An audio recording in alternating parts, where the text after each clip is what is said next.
everybody, and welcome.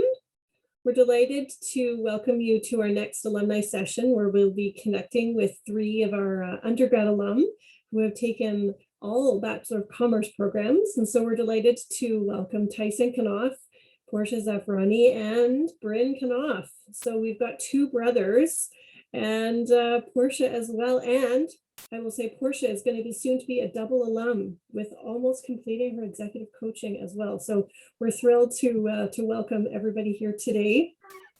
And so we just want to take this opportunity for connection, for you guys to hear firsthand their experience about Royal Roads and have the opportunity to pose questions that you might have to get, real answers. I mean, we all work here, of course, and I should share that my name is Jennifer Smith, and I'm the Alumni Engagement Coordinator here at the university. And so, Megan, I'll ask you to share that lovely Zoom screen. So as you know, we're all, of course, on Zoom. We're feeling really comfortable these days. But again, if you do have any questions throughout this presentation, you're certainly welcome to capture that in the chat, and just encourage you to use that function, pose it there, and certainly following the presentation, you'll have the opportunity to put that in, and we'll pose those questions to our panelists. And then, of course, also to share your reactions. Let us know, happy, sad, whatever that looks like. We just encourage that. So that's wonderful. Now, before we just start, I would just like to provide our land acknowledgement for today. And so Royal Roads University acknowledges that the campus is located on the Kusopsin and the Lekwungen ancestors and families' lands. And it is now with gratitude that we live, we work here, where the past, present, and future of Indigenous and non-Indigenous students, faculty, and staff come together. So we're grateful for these lands. So welcome. So hello, everybody. Again, my name is Jennifer Smith, Alumni Engagement Coordinator, and I have my colleague Mehgan Cabrera here with us as well, and our other colleague Felix. He's kind of behind the scenes right now supporting, but Felix is our International Alumni Engagement Coordinator. And so just to kick it off, Mehgan, why don't you, do you want to start us off? Well, I was the first one to not unmute. Forgot to unmute. Portia, nice to meet you and congratulations. Are you just finishing the executive coaching? I just finished it 10 days ago. So will you be convocating in June or in November? I would assume it will be June and probably online. Good. Well, welcome. That's awesome that you've got two under your belt. And I have to say, that's one of the graduate certificates I would like to finish. I just finished the graduate certificate in leadership last year, and I would love to do the executive coaching as well. And Tyson, as I mentioned, and Bryn, my brothers, I was Mehgan Knauf at one point. They are both also graduates of the Bachelor of Commerce program. So we're going to start with a question to each of you, and perhaps we'll have ladies go first. So Portia, we'll have you start. We asked this question in the last group, and it was more around kind of that imposter syndrome, and when you got here, what were your preconceived notions or fears even? And we'll invite those joining us and the prospective students to put in the chat what your fears are now. But what were your fears coming into Royal Roads when you made that choice to join Royal Roads? Maybe a little bit of your background too, if you can share that before you get into the answer. Sure, yeah. So I was born and raised in Victoria, so I was quite familiar with Royal Roads before attending. I had gone to several universities before attending for my BCom. I was having trouble finding a program that really resonated with me, and I really didn't like the fact that programs were 4 years, and it was 2 years of basically liberal arts, nothing classes. And so when I finally came around to finding this program, I was really excited to hear that they had the flexible admission program, although I believe I was only like 2 credits short of actually having the full, the standard admission. But I had a large background in property management and running a business and being, bookkeeping and all these sort of things. So they took my application in, and of course I got accepted. So the interesting part with coming into it, it wasn't even really so much imposter syndrome. It was actually more excitement about the fact that everyone in the program were professionals. And the youngest person in my class was I believe 22 years old, but the average age was about 28 years old. So we had, and I was 24 at the time, 25, and the oldest person we had was 50. So it was really nice just to have kind of all the different backgrounds and experiences coming into it. Yeah, so I don't even think I was really that, I wasn't even really that nervous. It was actually kind of a relief because everyone there was there for a specific reason. And I did the on-campus 1-year program, I probably should say. Awesome. Oh yeah. You know what? It's funny because all of us have done the on-campus 1-year program. Is that right? Yes, all of us. So Bryn, let's go over to you because you graduated in 2002. Something like that. 2002. Yeah, Can you remember what that was like? And you were the first like I remember the decision-making process. So I just finished. Instead of going out of high school into university, like a lot of my growing up with, I went and did a 2-year mission for my church, and I just came back from Russia, St. Petersburg, and I remember feeling very behind. Like all my other friends had already graduated, what have you, and so I did a diploma program. And it was kind of an intensive 2-year diploma, and then I was trying to find some way to be able to transfer credits, and many of the other universities weren't honoring credits at that point. And then when I found railroads that you can get it done in a condensed time period was great. I'd echo Portia's comments about the fact that you don't have to take, at the time it was basically, even with my diploma programs, extensive business training, I think a full semester of arts related work to be done. So, and they didn't care. It was like, just pick a subject. And so it sort of a lot of those different reasons were sort of what led me to, well, one, I didn't have to go and repeat some courses, and the fact that I could get it done and kind of get on with my career in a short time period. Because for like me at the time, it was, you do the math, it was a more expensive option relative to what I was going to have to do. But when you factor in loss of income because you're in school, and also all your living costs, which haven't gotten any cheaper lately, it was just at that point in time, I was like, quite a bit of money going that route. So. But yeah, in terms of extensive research on the program, I didn't know too much about it. I knew that they were expecting it to be able to be a lot of work. And the particular diploma I had was a 6 courses a semester with a couple of labs, what I was used to. So going to railroads wasn't too bad for me. And a lot of people had complained at the time about you didn't have a strong background in accounting, but that's what I took my diploma in. So by and large, it was challenging, but not necessarily overwhelming, I guess is the way. So, yeah. Something for you, thank you for that. Something for you all to know now, our Bachelor of Commerce is offered online. The 1-year on-campus program has been suspended, and it's just online right now. So interestingly, that transition, and if you think about the time of what people are doing now and how they're managing their careers, the advantage of that. Tyson, over to you. I can tell you why you chose railroads, because you didn't have a choice, but perhaps what was it like for you? And, when you came into the program, what did you bring, and kind of your feelings? Yeah, well, I'd done my diploma in accounting, kind of similar to Bryn, through Okanagan College. And then I took a year off, and I actually worked with Bryn. We worked for an energy income trust. And I remember Bryn's advice to me kind of towards the end of the year is like, get some more education. It'll help kind of broaden your skill set. And so I decided to go back to school. Well, all the people I went to school with at Okanagan College were a year ahead of me now. And so, the condensed program I found helped me get, like, that was the first kind of step for me, like knowing that I'd get caught up and graduate with my friends kind of around the same time was definitely a draw. And then, that first year, I kind of, like, similar to Portia, like I did find it was overwhelming, but I had a lot of things going on that year. Like I got married in September, moved to Victoria from Calgary, and started school in September.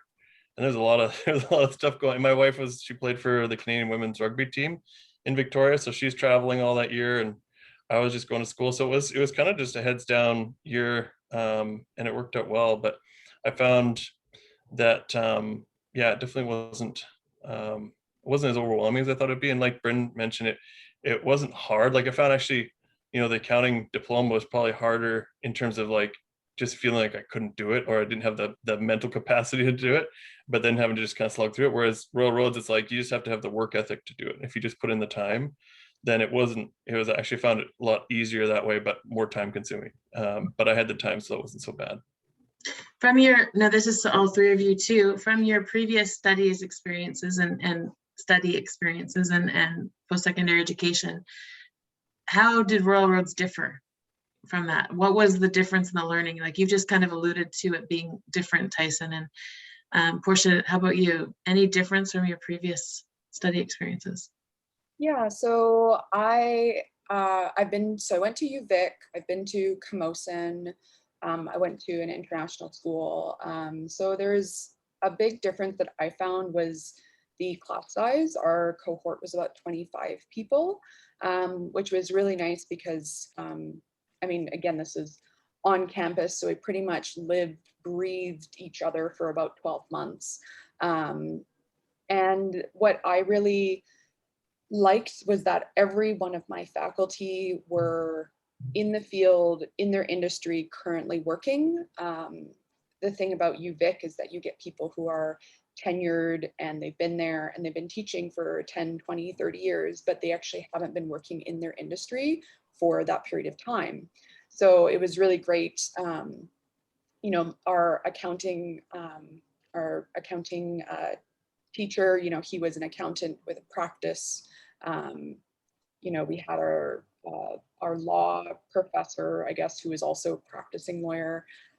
So everything that we could ask them was very up to date and current, which I really appreciated. It also really helped because it meant that also their networking connections were also current and up to date. So the people that they could introduce me to and my other cohort mates were again, current, up to date. And that really helped as far as kind of expanding our network out and finding opportunities during and after the degree. Mm-hmm. And Brandon, Tyson, other thoughts that you have on, you know, different component? Well, gee, I again echo sort of what Portia had said in terms of the caliber of the teachers that were there. I think that, yeah, every single one of them was typically managing a teaching endeavor, as well as also managing an IT company or managing a law practice or whatever it would be. And the other thing I liked personally was that I didn't have to learn things. What I mean by that is they were always trying to be able to collaborate on projects. I guess that's where it became, it was time consuming, but not necessarily overwhelming, is that if they had an ability where if we were doing a presentation in marketing, let's sort of say, well, our communications teacher would just mark the same presentation. Like we didn't have to go and do it twice or sometimes 3 times in the different, depending upon what area of study we're working on. So that was extremely nice. I found, that was probably one of the big benefits I saw there, is that was not what you see at the universities. The professors don't communicate. There's no collaboration in terms of what the sort of overarching vision is, outside of the fact that, kind of like if you're doing math, it's to pass the next math test, but not the actual application piece. So I thought that's just one observation I'd say. Mm-hmm. I like what you said there, because it does happen that way in the structure of the program, that it does change. Tyson, I see you were gonna say something too. Well, I was just nodding, but like, yeah, I found like, for me, very similar to what was echoed, but then in addition, I love the campus itself. Like, whenever I was overwhelmed or kind of feeling like I needed to decompress, I'd just kind of go for a walk through Japanese gardens and sit in we go to there's a little island there and they've got a little gazebo, and I kind of hang my feet over the water. And, that's like it's still my mental, like, foxhole, I think, in a lot of ways. Like whenever I want to like mentally decompress, kind of go there. And so that was really, for me, I like, nature is a reset for me. So that was being kind of surrounded by that, for me, was really, really helpful in, being able to wade through, because there was stressful times when you have, deadlines, and you're working with a group of people, and, you're all in it together, whether everyone's helping or not. And so, that was, a great learning experience, but also having that outlet was really great. But also, like the teachers, like the professors I found were, because we were and I don't know if it's the same way, we were the only BCom program going through that, at that time, other than the online. And so we often, the teachers would know who we are quite well, because we're the only class that they're really teaching in person. And so I found that one-on-one with the professors was really great. And having, those relationships kind of still, like, I still, reach out to them now, through Facebook and stuff. And that I don't, like, my wife, she went to University of Lethbridge, and I don't know if she still remembers her professors' names, but yeah, it's a much different experience. Mm-hmm.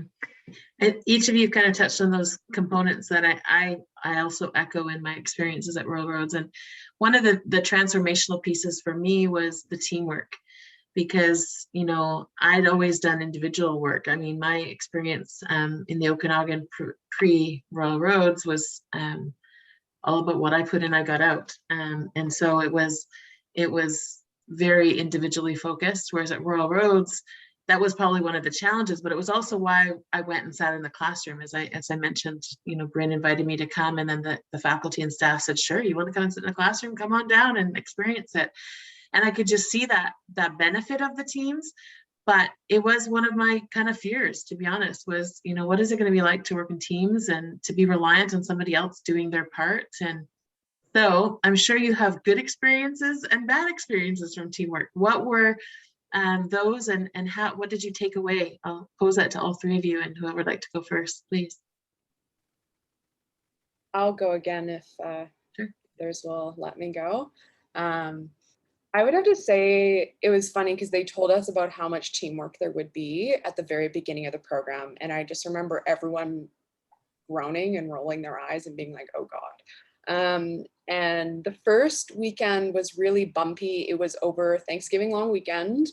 We had to work all weekend, and we had just met each other. And I think that was probably the bumpiest time that we had, because we switched up groups every quarter. Yeah, I think it was every quarter.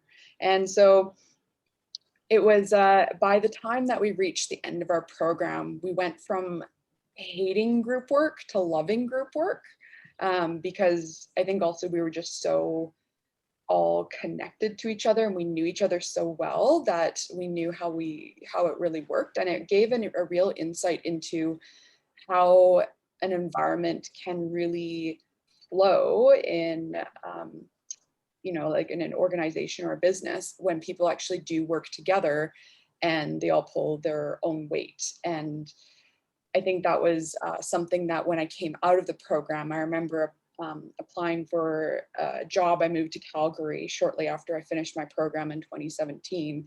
And I remember them asking about how I worked well with others. And so it was great. I was able to give a very in-depth replay of how well I have worked with others in the last 12 months.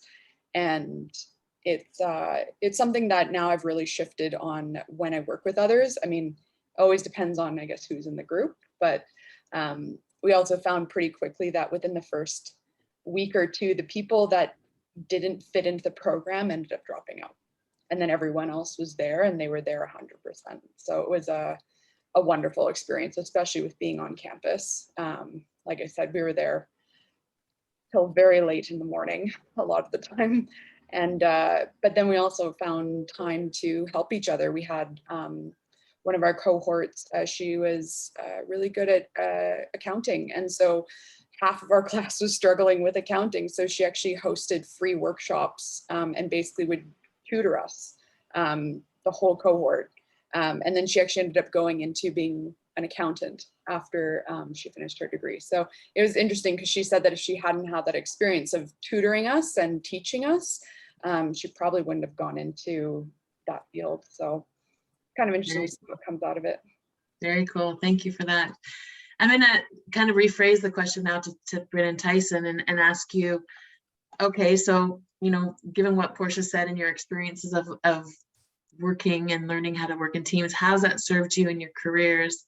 What about those soft skills that you took away from your program you might not have anticipated? Maybe you did anticipate having these new team building soft skills, but how has that served you in your work now? Let's go first. Yeah. I found that like the case, what is it? It's been so long now. Case competition.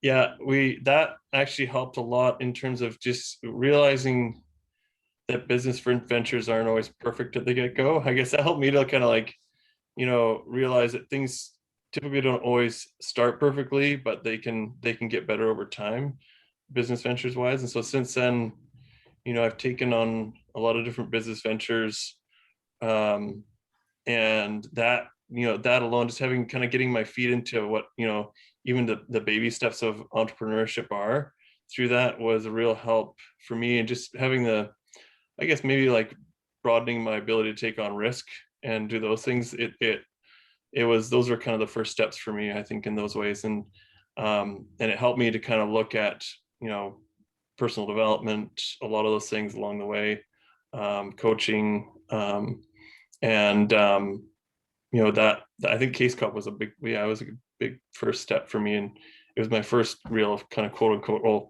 quasi quote unquote business venture, and it helped me to get more used to doing that in the real world. Mm-hmm. So Bryn, why don't you speak to the cultural side of teamwork in your work, or what you'd like to share there? Well, I guess there's a couple of comments I'd make. One, first off, I guess just as you're asking that question, and I haven't really kind of done the introspective piece and looking at my career and what I've done, but I suppose I've always kind of, since Railroad's kind of gravitated towards teams. I'm an entrepreneur, and obviously kind of the entrepreneur component of the B kind of got me going there. And there was entrepreneurs in our group. We actually formed up a subset of us. There's about 12 of us that were really focused on wanting to form up our own businesses. And so from that, I remember, just as an aside, I remember taking the entrepreneurship class, and the teacher at the time was excellent. He had said, there's some people in here that naturally gravitate towards being an entrepreneur. It's just like everyone in the class. Some are really good at marketing and other things, or accounting. And he's like, this is an entrepreneurship class. I know that some of you guys maybe paper route or did a lemonade stand when you were a kid. Other people, that's about the extent of it, right? They hadn't done anything else. And so first competition got up in teams of 5, and he sort of said, you guys are going to do your own little business. And he's like, you each put in $1, you got $5, and you got 30 days. Good luck to see how much money you make. And it was really good from that standpoint. Since then, it's always been, I guess I haven't realized that, but yeah, I've asked people to kind of collaborate with me on projects, and other people don't always do that, but they don't always ask for partners. They want to kind of do it by themselves. And it's sort of the adage that, if you want to go fast, go by yourself. If you want to go far, you kind of go as a group. Mm-hmm. So, how is that served in the kind of people you look to work with in your role? What are you looking for now? I remember like Portia's comment talking about, week 1, they gave us a lot of background about, hey, this is going to be hard, and personality types. And I remember there's a whole bunch of preamble about, trying to prepare us as much as possible. And really, it was kind of using sort of a sporting analogy. It's like we all are starting a sport for the first time. We really don't know what we were good at. And so when they put us in the teams, we were really, the first couple of teams, people didn't know that I really like formatting, I really like presentations, or I really like doing research. So we didn't know. And then later on, it was like, it was almost like a draft every quarter. When you kind of got a new team, you kind of knew what people were capable of if they come from your previous cohort. So it's definitely, I don't know, it's been a driving factor in the sense of me assessing people and working through some of the personality types that you wouldn't be willing to have those difficult conversations. Perhaps as an individual, you sort of say, I'm just going to do it by myself. And consequently, you don't make, that was one of the first things they said, you don't make good decisions as an individual, you make much better decisions as a group. So that's why we collaborate.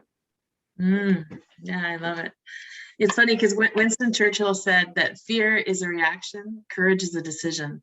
And I think, even particularly in teams, often what we feel is the fear of people. The courage is the decision not to just go around.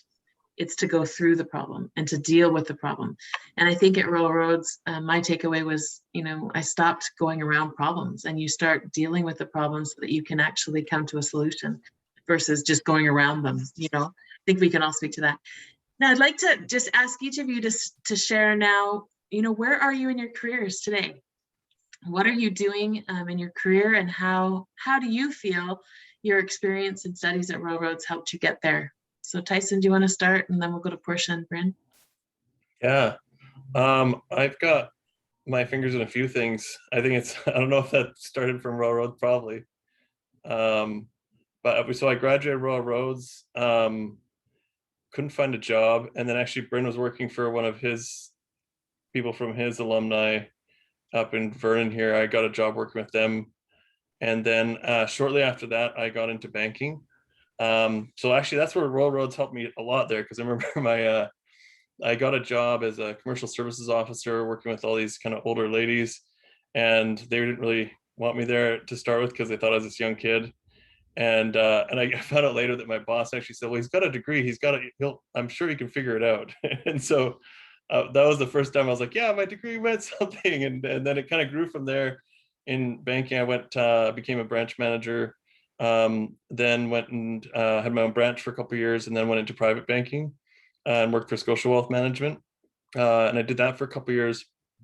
And my whole reason to go into banking to start with was I wanted to start a business, but I didn't have an idea. So I thought, well, commercial banking would be great. So then I'd get some exposure to a lot of businesses. And eventually it worked that way, I think, to some extent. Like I was a private banker and I wanted to get out of banking. I'd kind of done the loop, and so I started my own business as a consultant. I took a course in consulting and helped, iron out my niche and my offer and all that.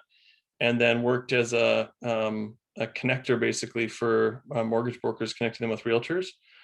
Started with a friend in Vancouver, and then he referred me to a friend of his in Colorado. And then I started working with mortgage brokers really across the US.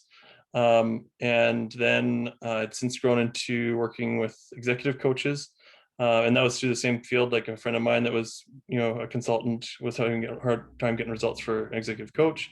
I worked with him and we got a proof of concept that worked, and then it turned into working with coaches. So then all through that, and then at the same time, I did that full time for a couple of years. But I found my business, you have your ups and downs of the business, and that's kind of scary when you have a couple kids and a wife. So then I got a job as a sales rep for UniFirst, which allowed me total autonomy, really. I could, as long as I was getting sales, I could still run my business, which wasn't the case if I went back into banking. So I've been doing that, and Bryn and I have been doing some work together as well. And I have my little hobbies that produce a little bit of money here and there. I'm just getting some bees on Saturday. So I do a lot of different things, but it's been good. Generally, I find it's helped me, the Royal Roads has helped me to kind of work in a few different levels. Was that like a little pitch for Portia, the executive coach now, that she needs to talk to you about marketing her business? That was really smooth, wasn't it, Portia? Like that was smooth. Like so smooth. Over to you, Portia. Thank you, Tyson. Yeah, so it's funny that you mentioned that having your hands in different pots. I am like a serial entrepreneur. I have a million ideas and not enough time to do any of them. And that probably stems from kind of, I guess, having the BCom and kind of the knowledge behind it. So when I finished my degree in fall 2017, I decided to move to Calgary, where I actually knew nobody, didn't have anything, literally landed with no job, no nothing. And within 2 weeks, secured a job as a marketing manager at an architectural decorative glass manufacturer. And I worked there for about 2 years, moving my way up to marketing director. And then I decided to move back to Victoria, because why would anyone stay in Calgary when it's minus 40 out all the time? No idea why people do that. So I moved back to the island, where I decided to become a marketing consultant. So I was in the process of starting that. So that was late 2019.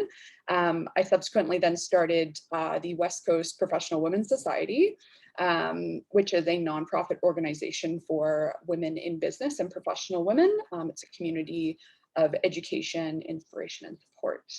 So that started in January 2020. And of course, we all know what I'm about to say, which is then pandemic hit.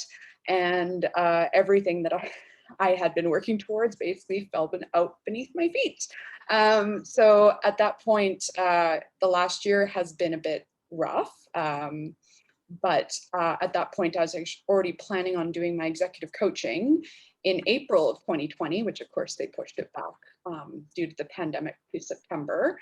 And so I decided to do that in September, and I just finished that less than 2 weeks ago now. So that's the graduate certification in executive coaching. And I plan to go into coaching full time. At least that's the plan right now. Yeah, so that's where I'm at now. I founded another nonprofit called the Love Local Project, which is a nonprofit that supports small local businesses in Victoria and hopefully soon Vancouver. And then my nonprofit, we've expanded up to Vancouver since I just moved out here recently. And so expanding those two out, and then I've now got my executive coaching. And from what I understand from Annette in the coaching department, there's actually going to be a master's in coaching, which I'm probably going to end up taking. So I was already actually planning on taking the Master's in Interdisciplinary Studies when I first started the coaching program, because they told me that I could sort of build your own master's degree. And so when I found that out, that's why I started with coaching. And then of course, they've now evolved that into its own master's program. So likely I'm going to be doing that, which I think they said is launching next year. So we shall see. Awesome. And you need to connect with Tyson after. Don't forget, you too.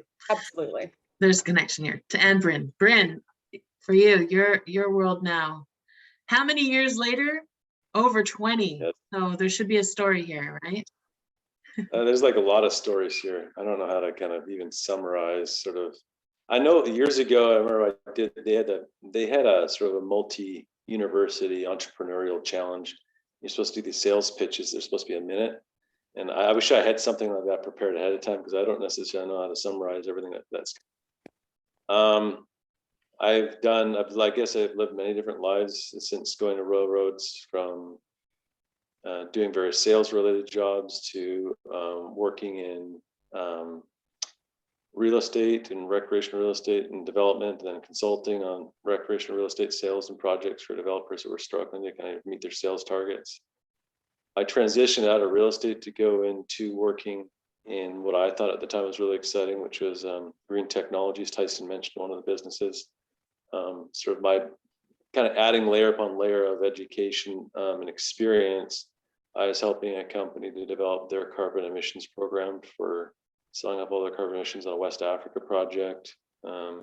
Did that I took like 600 or so potential buyers and tried to get them their 3 that would buy their offsets for them. And then it's gone into, I kind of switched over to kind of more of the finance. I found that was an easier route to take when it comes to helping projects from a development standpoint. And I've been doing a lot of project management since then. So that's in same type of thing, energy. I'm doing with capital raises for various projects. I haven't really had to do anything in Canada for many years. And just recently, there's one of the companies I'm a mandate for has asked that I assist on getting some funding to go into Canada, which is kind of novel because I've never done that in Canada. Most of the times I've been dealing elsewhere. Fortunately, COVID hitting, I was going one direction at that point in time. We were in Southeast Asia when that was going off, and I got called back, and which was kind of fortuitous, I guess. There were some projects which we were looking at in Thailand, and Malaysia with one of the other partners of mine, and then so coming back to North America, I actually started to work with, and we've are developing a program mostly for First Nations right now, and there's also some for-profit ventures as well. I don't know how to describe it all. I mean, I know it sounds completely like all over the map. Megan's always asking, so just explain what you do, and I've done that to people. The easiest answer is I'm a business consultant, and either people kind of nod off and think that's great, or I heard one person said, wow, that's the biggest answer I've ever heard in my entire life. I'm like, oh, well, you actually want to know what I do? Okay, then I started to unload. Then eventually kind of said, okay, I get it, and just turn the tap off. But yeah, same type of thing. I just enjoy business and developing networks and people and stuff like that. And so, yeah, very difficult to summarize. Thank you for trying. Thank you to each of you for being here today. And we do have a little bit of time, not much, but about 5 minutes for questions. And I see there's one question here from Christian Alonso that says, where are more opportunities to do a career? Where are there more opportunities to do a career in public sector, Victoria or Vancouver? Between now, you've worked in both, Portia, so do you want to speak to that? Yeah, I would say Victoria, just because Victoria is the capital of BC. There's definitely, if you're wanting to work in government, that's probably you're better in. Vancouver obviously just has a higher population, so if you're looking probably for more private opportunities, Vancouver is part of the reason why I came out here. But I think they each have their own merits to them. And I think it just depends on how much you network and how much you're willing to put yourself out there. Because Victoria, both Victoria and Vancouver, I mean, I think really anywhere, actually, I don't think it's just about Victoria, Vancouver. It's about who knows who. I got hired in Calgary with a job that wasn't even ever posted. And it's because I went networking and I ended up talking to someone who is a headhunter. It wasn't anything like that. And a lot of jobs that I've gotten in Victoria is about jobs that aren't posted. That it's funny that you say that, because earlier in today's sessions, our career development office said something similar. You know, only this many jobs are actually posted publicly online. So much more. 80% of jobs that are out there are not listed. Yeah. So that's where the alumni network really does come in. And I mean, obviously we're a family here, but you know, I've brought Bryn to jobs, and Bryn's brought me. I ended up living in Costa Rica for a year because of work that he was doing there. So that extends in the family of alumni. You know, ultimately we often do say that we're a family of alumni, and alumni that know you've been through a program and know the rigor behind it and what your outcomes are more likely to hire you and to help to promote you in their business because of that experience. Obviously, you need to have actions, not just a degree. So your actions are measured in that. But I don't think there's any more questions at this point. But I want to just thank each of you. Last session, I kind of walked through and shared a little bit about Alumni Connect. And I'm just going to share our Royal Roads Connect site here briefly so that those who haven't had the opportunity to see it, that are just joining us now, can. At Royal Roads, we do have a community, an online community that's designed for our alumni to be able to, one, share that they're willing to give help to prospective students or to students. We encourage our alumni, our students, to get connected, because ultimately, as you're taking a program at Royal Roads, you're trying to fine-tune your next path. So what better way than to be able to connect to individuals like Portia, Bryn, and Tyson through the site. So some of the takeaways here: you can promote your business directory. I'm just going to tell each of you entrepreneurs here, Portia, Bryn, and Tyson, this is for you. You can promote your businesses right here to other alumni, opportunities for jobs that are coming up. We have a job board, and so alumni can share the jobs that they're. Here's the orchestrator of awesomeness that our VP of Marketing Communications at Accent Inn shared with us. She's a graduate. The owner, the previous owner, I guess she's not the CEO anymore, but the Mandy Farmer. She still is. Yeah, she still is. So she's over Hotel Z, and then she is a graduate of Royal Roads as well, and is often looking for graduates. So there's a job board for you to be able to inclusively share with alumni. We've got photos. So many of our events and whatnot that happen at Royal Roads, we have alumni that create these folders to share photos from their experiences. We also share photos from events that we host as well. So it's nice to be able to reconnect with your cohorts. There's strong bonds that are there. So cohorts can create groups and have those exchanges here and organize reunions and whatnot as well. Perhaps Portia, Bryn, and Tyson are hearing about this for the first time. I hope not. But if you are, we encourage you to connect here on Royal Roads Connect. So that's just a little bit about what we try to do to keep our alumni family together and to make sure that you've got the means for connection. Because you can see just in this little conversation, here's we'll say three people, although two of you knew each other previously, but that those connections are meaningful and a part of it. So thank you, Portia, for putting your information here. And I would encourage anyone who wants to connect with our alumni that are here today. I think all three of you are on LinkedIn. Reach out to them on LinkedIn and connect that way so that you can expand your connections and ask questions. Thank you again. We do have time for a little bit of a giveaway. So let's ask a question, shall we, Andrea, of our prospective students here today joining us. Maybe I'm going to come to you guys, Tyson, Bryn, and Portia. Can we give away 3 or just 2, Andrea? 3. Okay, so you each have to have a question that perhaps was answered in this session, and then we'll pose it, and whoever goes to the chat and gives us the first answer will get a prize. We'll mail it to them. So Who wants to start? I'm asking a question. Yeah, you're going to ask a question to the audience that we've answered so that they can answer in the chat. And whoever gives the answer first in the chat gets the prize. Okay. So I'm asking a question about something we discussed today. Exactly. Oh, okay. So how does Royal Roads differ over other universities? That was one of the questions, right? Yeah, sure. How do you, yeah. Is that your question, Bryn? Yeah, sure. That's my final answer. I'm gonna lock that in. He's locking it in. So how does Royal Roads differ from other universities? Oh, look at the first answers from Nelly Jimenez. Teamwork and life changing. Awesome. Thank you, Nelly. For sure, the teamwork piece is a big part of Royal Roads, and we like to acknowledge that. All right, I'm coming over to Portia. Look, I saw Danielle, and I was like, I'm coming over to Danielle. I mean, Portia. I totally took mine, Bryn. A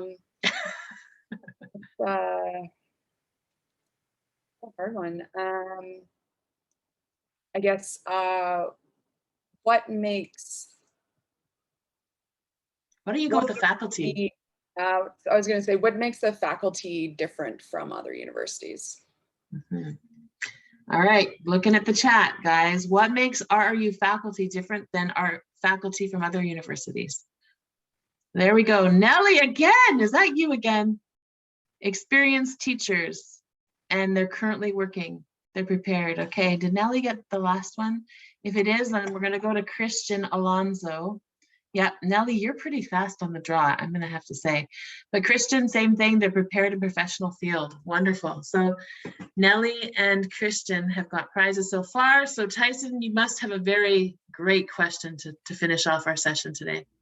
So it doesn't have to be a question that you asked us, does it, or does it have to be that? It's just something that we've shared.